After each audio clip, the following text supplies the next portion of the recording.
মেয়েটা দেখতে আমার মতো সুন্দর। দাহিয়াতুল কলবির চেহারা অত্যন্ত সুন্দর ছিল, চমৎকার চেহারাওয়ালা ছিলেন দাহিয়াতুল কলবি।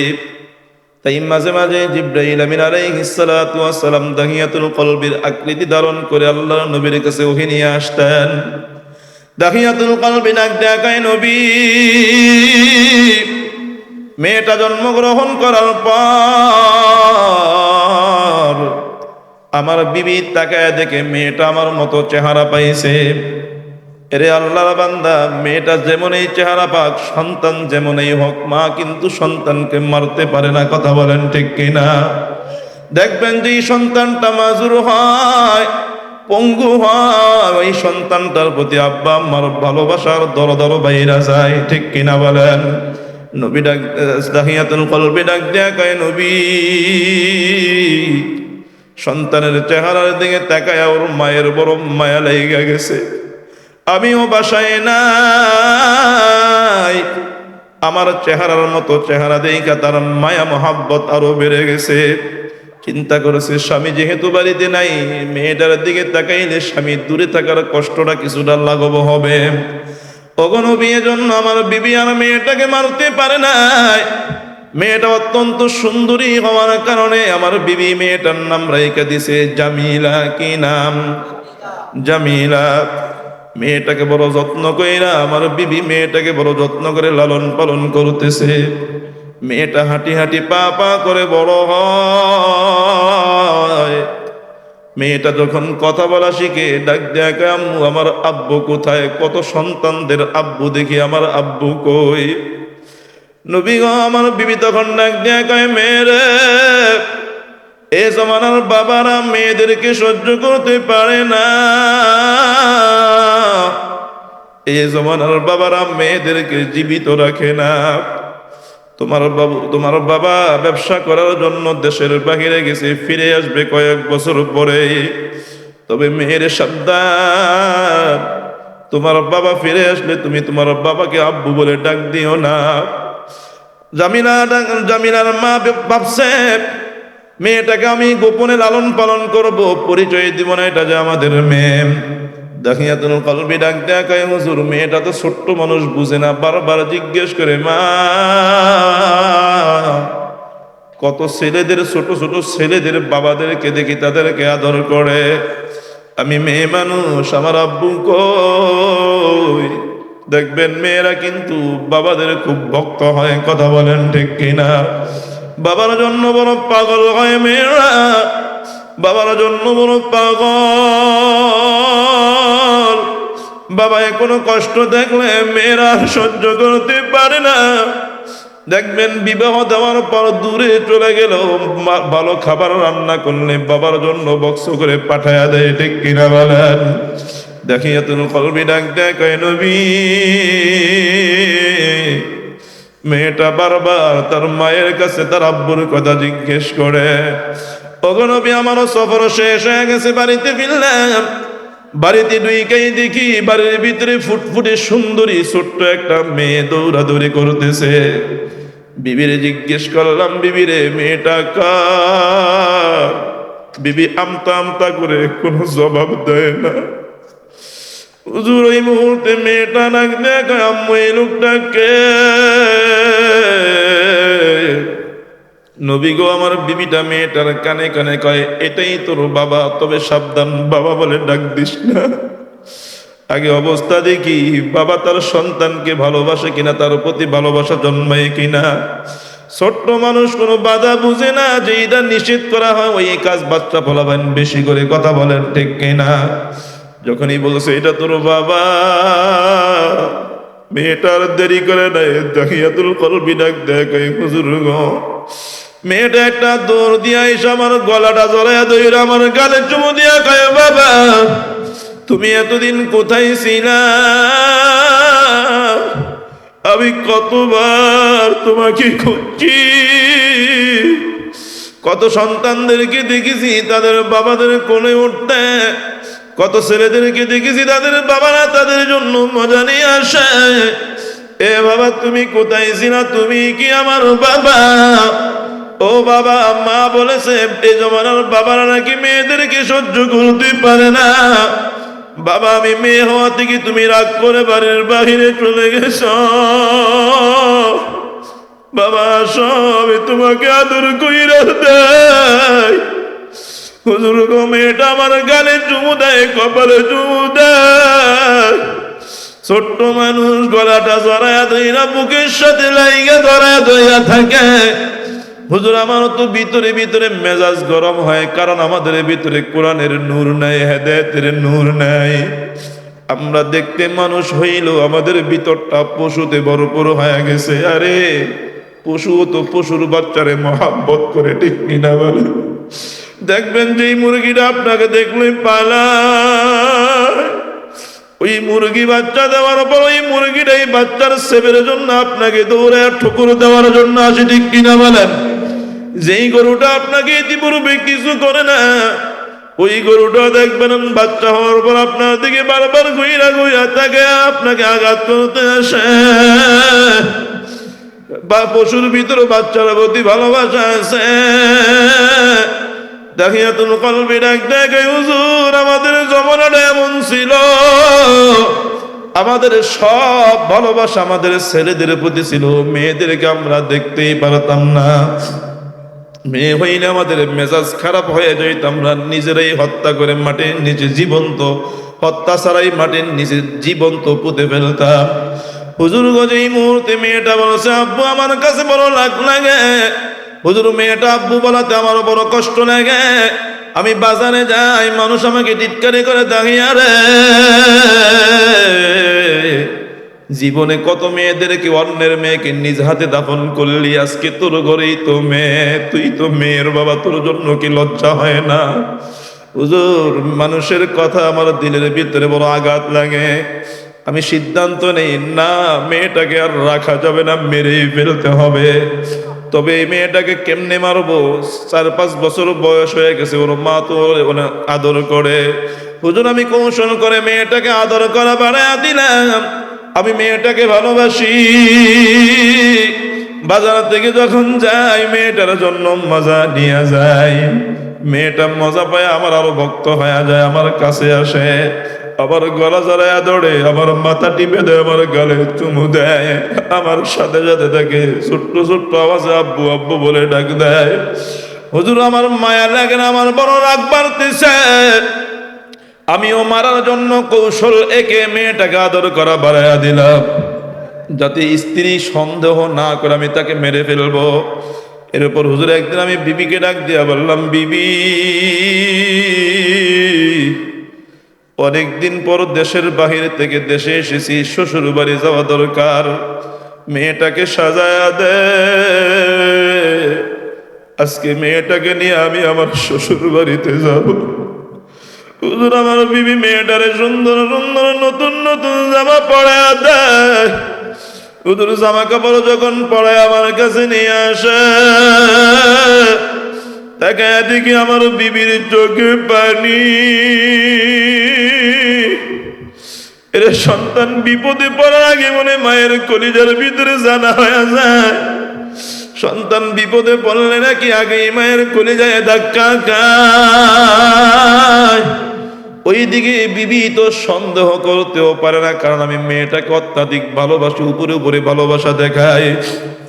হুজুর, মেয়েটাকে সাজায় যখন আমার কোলে দিছে, বিবি আমাকে নসিহত করে দিছে, স্বামী ও ছোট্ট মানুষ, দেখেন পথে যেন ওর কোনো কষ্ট না হয়, কারণ মায়েরা এমন সন্তানদের কষ্ট কখনো সহ্য করতে পারে না।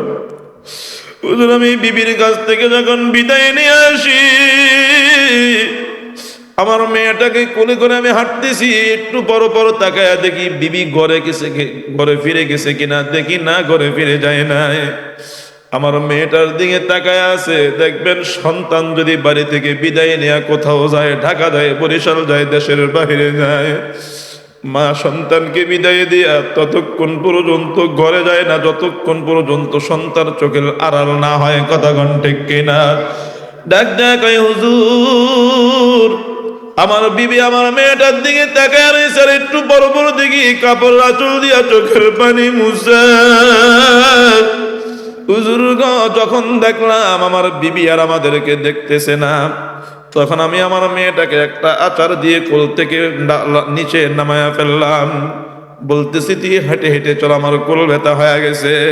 হুজুর মেয়েটা হাঁটতেছে আর আমার সাথে মজার মজার টুন টুন করে কথা বলতেছে। হুজুর কিছু দূর হাঁটার পর মেয়েটা ডাক দেয়া কয়, বাবা এই মরুভূমির ভিতরে আমার পা ব্যথা হয়ে গেছে, আমি আর হাঁটতে পারি না। বাবা তুমি আমাকে কোলে নাও। ও বাবা আর কতটুকু হাঁটবো? নানা বাড়ির রাস্তা তো এটা না, তুমি বলছো নানা বাড়ি নিয়ে যাইবা, এটা তো নানা বাড়ির রাস্তা না। মায়ের সাথে অনেকবার নানা বাড়ি গিয়েছিলাম, নানা বাড়ির রাস্তা তো অন্যটা। দাহিয়াতুল কলবি নাক দেখাই হুজুর। তখন আমি মেয়েটাকে একটা ধমক দিয়ে বললাম, বেশি পাকনামি করবি না, আজকে অন্য রাস্তা দিয়া তোকে তোর নানা বাড়ি নিয়ে যাব। হুজুর পাথরের আঘাতে মেয়েটার পা ফেটে রক্ত বের হয়ে গেছে, হাঁটতে পারে না, ছোট্ট মানুষ। ডাক দিয়া কয়, বাবা আমি হাঁটতে পারি না, তুমি আমাকে কোলে করে নিয়ে যাও।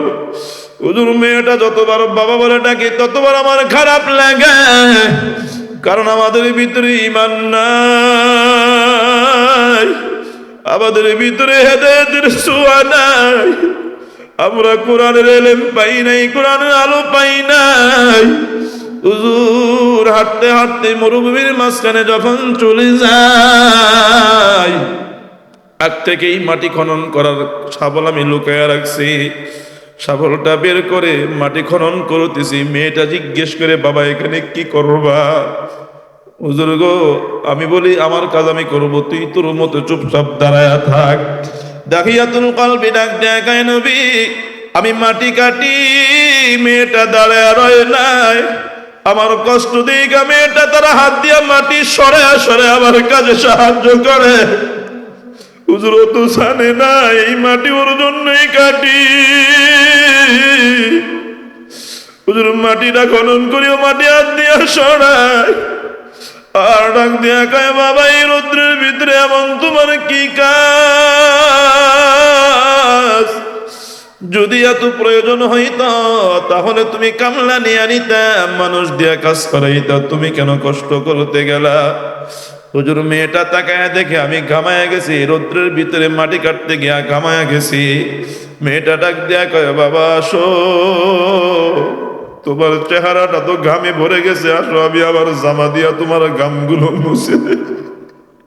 হুজুর আমি যখন মাটি কাটার জন্য নুই মাথার নিচের দিকে নামাই, মেয়েটা তার গায়ের জামা দিয়ে আমার চেহারার আচল চেহারার ঘামগুলো মুছে দেয়। আর ডাক দিয়া কয়, বাবা তোমার এত কষ্ট আবার সহ্য হয় না। হুজুর গো, যখন গর্তটা করা শেষ হয়ে গেল, আমি একটা ধাক্কা দিয়া মেয়েটাকে গর্তের ভিতরে ফেলে দেই। যখন ধাক্কা দিয়া মেয়েটাকে গর্তের ভিতরে ফেলে দেই, তখন মেয়েটার আর বুঝতে বাকি নাই। মা যে বলছিল এ জমানার বাবারা মেয়েদেরকে জীবন্ত মাটির নিচে পুঁতে ফেলে, ডাক দিয়া কয়, বাবা তুমি কি মায়ের কাছ থেকে মিথ্যা বলে আমাকে মারার জন্য নিয়ে আসছো? তুমি তো মায়ের কাছে বলছিলা নানা বাড়ি নিয়ে যাইবা। ও বাবা তুমি দিয়ে এখন আমাকে গর্তে ফেলায় রাখছো। হুজুর গর্ত না এত গভীর, মেয়েটা উঠার কোনো সুরত নাই, উঠতেও পারে না। ওর চাইতে ডাবল গর্ত করছে, উঠবে কোনো সুযোগ নাই। হুজুর মেয়েটাকে গর্তের ভিতরে রেখে জীবিত অবস্থায় আমি উপর থেকে মাটি ফেলাই, মাটি দিয়া ভরতেছি ভরতেছি, মাটির সঙ্গে একটা পাথরের চাকা পড়ছে, পাথরের চাকাটা গিয়ে মেয়েটার মাথা বরাবর পড়ে।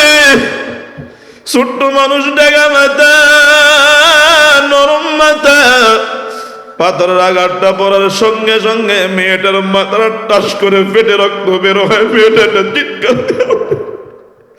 হুজুর মেয়েটা চিৎকার দেয়, আমার তার কোনো মায়া লাগে না। হুজুর মেয়েটা ডাক দেয়, বাবা তুমি বুঝি আমাকে মারার জন্য আনছো? বাবা আমাকে মারিও না। হুজুর গো, মাটি দিয়ে আমি মেয়েটাকে ডেকে ফেলতেছি।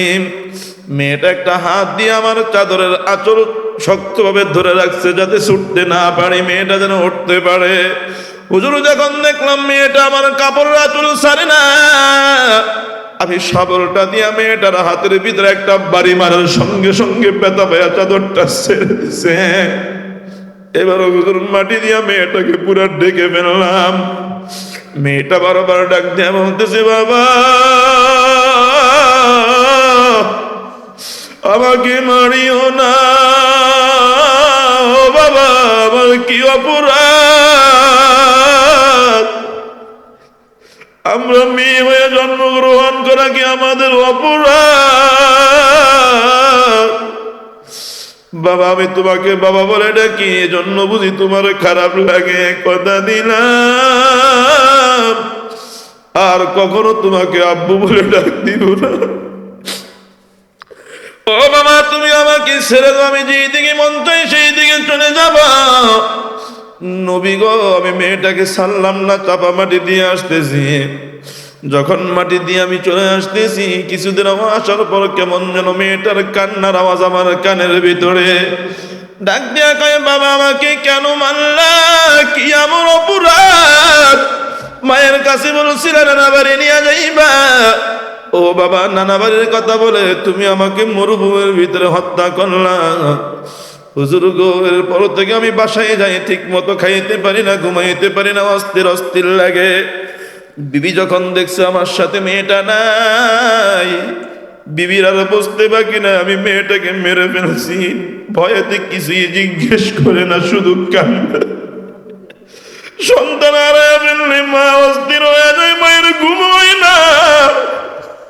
মাঝে মাঝে তাকায় দেখতাম বিবি ঘুম থেকে বালমাইরা উঠে আর কান্দে, যাবি না কই? এরে আল্লাহ বান্দা গোলাম, মা বাবার আগে যদি সন্তান মারা যায়, মা বাবা দেখবেন প্রতিদিনই কান্দে। কিন্তু আব্বা আম্মা যদি সন্তানের আগে মারা যায়, সন্তান কিন্তু আব্বা আম্মার জন্য প্রতিদিন কান্দে না। কথা বলেন ঠিক কিনা? এরে আল্লাহর বান্দা গোলাম, হযরত দাহিয়াতুল কলবি ঘটনা নবীজির কাছে বলে আর চোখ দিয়ে দর দর করে পানি পড়ে। ঘটনা শুনে সাহাবায়ে কেরাম কান্দেন, নবীজির চোখ দিয়ে দর দর করে পানি পড়ে। কারণ নবীজি মেয়েদেরকে বড় ভালোবাসতেন। কথা বলেন ঠিক কিনা? নবী ডাক দিয়া কয়, ফাতেমা আমার কলিজার টুকরা। নবী মেয়েদেরকে বড় ভালোবাসতেন। এই জীবনে দেখবেন যারা মেয়েদের বাবা, তারাও মেয়েদেরকে অনেক ভালোবাসে। কথা বলেন ঠিক কিনা? মেয়েরাও বাবাদের বড় পাগল।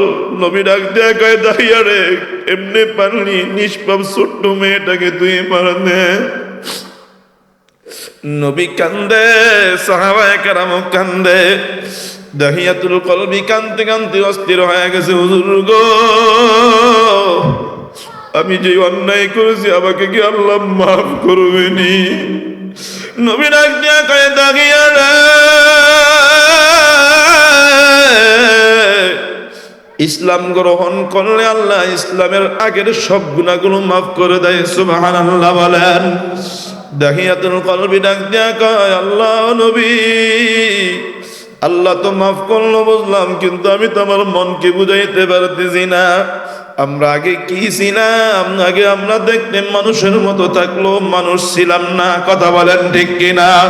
এরে আল্লাহ বান্দা, এই কোরআন এমন একটা কিতাব, এই কোরআনের সম্পর্ক যার ভিতরে থাকবে সে মানুষ হয়ে যাবে। কোরআনের সাথে সম্পর্ক রাখলে আল্লাহ তার মর্যাদা বাড়ায় দেয়। কিনা বলেন?